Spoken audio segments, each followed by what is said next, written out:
Wala pang 500 yung nagastos ko rito sa aking flood and drain setup na aquaponics.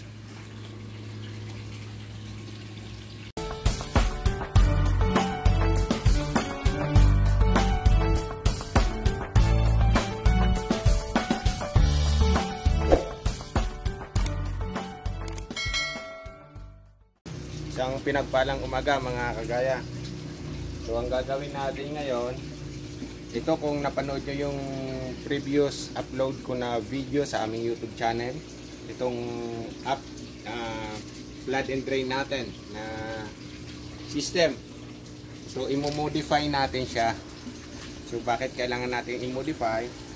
Kasi yung nakatanim dito dati is ganito. Ganito po yung sistema, tapos ito tayo rito. So maganda naman siya, kaya lang kalaunan yung ugat nito pumapasok po rito sa loob. Pumapasok sa loob, nagbabara yung pipe natin. So ang gagawin natin ngayon is i-modify natin siya. So Wilkins pa rin yung gagamitin natin, ganito pa rin. Tapos nagkat tayo ng ng PVC. Eto, nagkatay ng PVC para maging stable yung uupuan ng ating Wilkins. Kasi kung hindi tayo magkakat ng PVC, tapos ito lang ilalagay natin, hindi siya magiging stable. So kung meron tayong PVC na ganito, so pag binutas natin yan, stable yung ating Wilkins. So antabayanan nyo po yung project na to hanggang sa dulo ng video. Ipapakita ko kung yung natapos na upgrade ng ating system. Kung hindi nyo pa rin napanood yung dati, balikan nyo po. Ang ganda po ng halaman na nakatanim dito. So ito na mga kagaya yung ginawa nating nagkatayo ng PVC. So ano na yan, matibay na po yan dahil may mga pinandikit na tayo dyan. Nakadikit na yung pinaka base. So solid na yan, stable na. Ang ginawa natin ngayon, nagkat na tayo ng Wilkins. Ito, kinat na natin, oh. Tapos yung yung ilalim, binutasan natin. Ayan, yung butas na sakto dito. Ayan. So ayan, kapasok na siya. Kung makikita natin, stable na stable siya kasi nakaupo siya doon sa kinat nating PVC. Lalagyan na lang natin ng sealant yan para ma-seal na at para walang leak. Then ito, bubutas-butasan din natin to para yung tubig. Ayan. So bubutas-butasan pa po natin yan. Ganyan po yung magiging itsura niya. So mas madali itong linisin kumpara dun sa dati nating system kasi ito natatanggal natin yung ibabaw. So hindi siya magbabara dyan, yung ugat niya hindi magbabara. Mamumonitor po natin yan. Ayan, so sa tingin ko mas maganda tong ginawa ko ngayon. So lahat yan lalagyan natin yan papunta doon. Ipuputol natin, magpuputol pa tayo ng Wilkins para kumpletuhin to yung ating project. Ayan mga kagaya, nakumpleto na natin yan. Kumpleto na natin yung pagpuputol at pagbubutas. So ayan, nabutasan na natin yan dyan sa may ilalim. So ang kulang na lang yung butas dito at yung seal. Isisil natin yan. So ganyan po yung magiging itsura niyan. Ayan. So yung total po nito is 28 na Wilkins. At ang ginamit natin ay 7 liters na Wilkins. Ayan po. Ayan na po yung kinalabasan ng ginagawa nating project.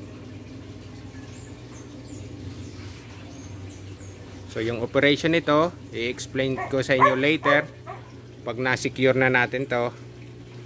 and nabutasan na tong pinaka pagtataniman natin. So i-explain ko yung operation nito. Ganun pa rin halos yung operation nito, yung dati nating ginawa rito. So ang kaibahan lang, ito madali natin linisin, pwede nating natatanggal. So maiiwasan natin yung pagbabara sa ating pipe. Dito pinipinturahan na natin tong Wilkins natin. Kulay itim yung ginamit natin dito kasi yung sobrang pintura lang doon sa gate na ginawa namin. May sobrang pintura. So gamitin na para hindi na tayo bibili. Kaya itim yung ginamit nating pintura dito. Inabot na nga kami ng gabi. Gawa ng gusto ko nang matapos kagad to. At para ma-testing na, mapagtaniman na kagad ng halaman. So itim na yung ginamit natin. Ang purpose lang naman para wag lumutin yung tubig na nakalagay dyan. Ito pala yung ano niya, overflow. Tapos ito yung drain. Ayan, makikita nyo, nagdi-drain siya ngayon. Yan. Yung drain ay nakakabit dun sa atin sa pinakadulo.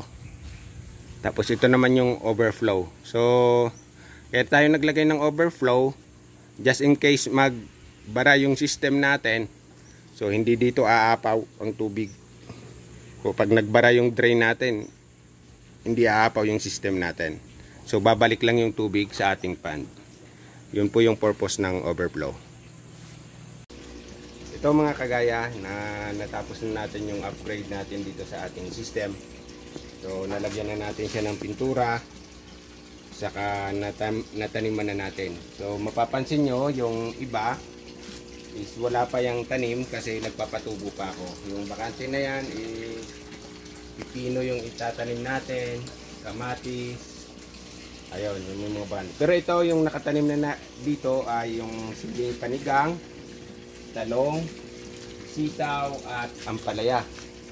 So natapos na natin yung ating upgrade dito sa flood and drain system nang hindi tayo gumastos ng malaki. So ang nagastos lang natin dito sa ating upgrade, kasi hindi naman natin binago yung mga pipe, yung nagastos lang natin yung sealant saka itong PVC na binili natin na pag-uupuan ng ating plastic. So ito ay almost wala pa tayo ditong wala pang 500 yung nagastos natin.